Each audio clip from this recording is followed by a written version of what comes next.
Another reason why now is I'm in awe of the courage it takes to share stories of betrayal and grief, as well as joy and peace. I've witnessed glow ups and watched people thrive as they bring us along to celebrate or mourn or be completely pissed off together. It's such an honor to hold this space as women trust their voices to flow through the mystical waves of social media and we find each other. Even when trolls try desperately to suffocate that experience, the connection somehow rises above it all to a space where love, empathy, compassion, inspiration, sorrow, healing, and wisdom are found. It's beautiful. It's sacred and it's even holy. But that's the trap I keep circling, and I've been doing it my entire life. Isolation protects me from the vulnerability that might finally disprove the fear. The only proof that I'm worthy of being known comes from being known, and that's exactly the risk my mind has prevented me from taking. The very closeness that could heal me is the thing I've spent a lifetime running from. Still, those who are doing it are giving me a roadmap. I too have stories to share and insights to offer. They demand a level of vulnerability that terrifies me, but I'm inspired to step into this moment because of those I see who have walked through fires worse than mine and are showing up bravely, honestly, vulnerably. This moment does require this level of bravery, honesty, and vulnerability for those of us who are leading the way. And that brings me to my final reason for why now. It's because our democracy is at risk. Opening up my news app feels like dodging hot coals falling from the sky.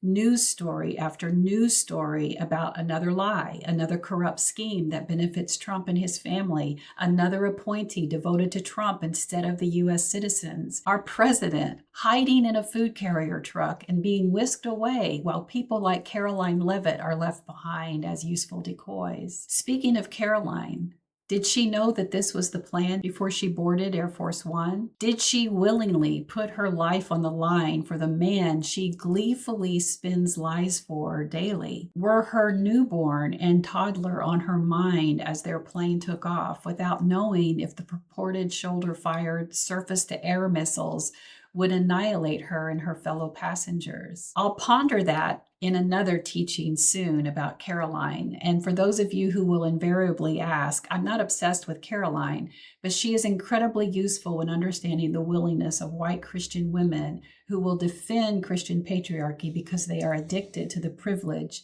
and the power it affords them. All of this chaos and insanity are, as CNN's Jake Tapper so famously said, a hot mess inside a dumpster fire, inside a train wreck. It's all by design, by perpetrators from Stephen Miller and Elon Musk to the Heritage Foundation to keep us confused and paralyzed. For some people, it's working. People don't know where to turn and who to trust. I began calling this out before Trump descended the golden elevator to announce his candidacy for president. So I've been in this space as a voice many of you have come to trust. And when I go silent, many of you reach out, reminding me that the work I do is valuable, needed even.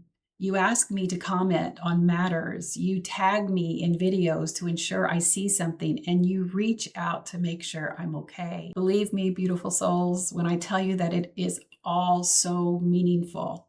I'm touched by the love you send my way, but when the demon rises, convincing me that my voice doesn't matter or that I'm too broken to deserve a following that trusts me, or overwhelm compels me to push back from my keyboard, I am finding it increasingly challenging to claw my way back to you, to the light. And there it is, the endless, exhausting loop that I was describing in point 1 as to why now. But here it is in point 3 of my why now, which I guess is the point of all of this. The exhaustion informs my healing, and my healing lies in embracing and loving the me that you see and love. It is indeed all interconnected and brings me back to point 3, because there is one law that Donald Trump is desperate to see passed.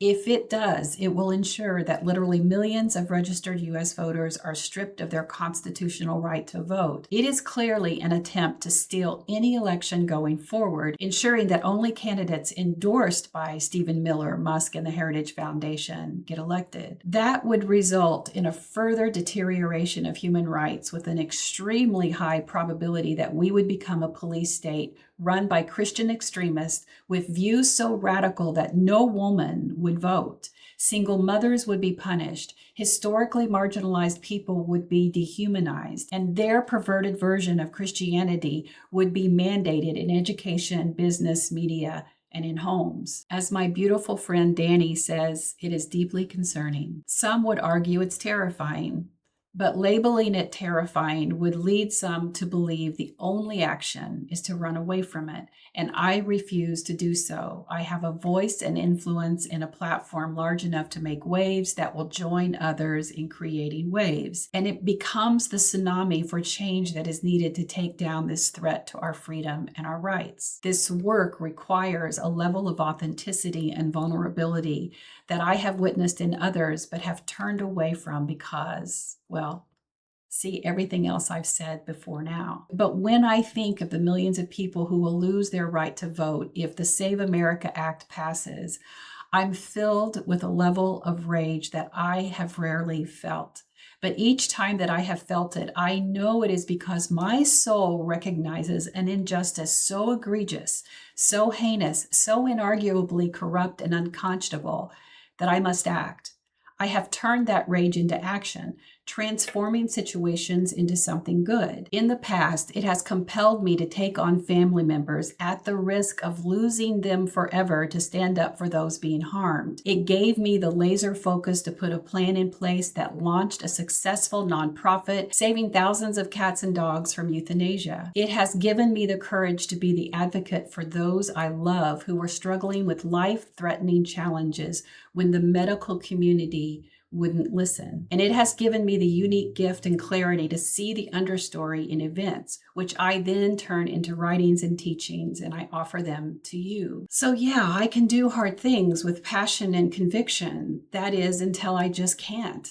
But the time has come to once and for all silence the doubter who convinces me my work doesn't matter, the saboteur who whispers my writing must be perfect lest the grammar police attack me, and lastly, the inner child who insists I remember the risk of being hurt by tricksters is too great and it's time to retreat. I can't promise I won't do it again, because the concept of never doesn't belong on a journey to healing.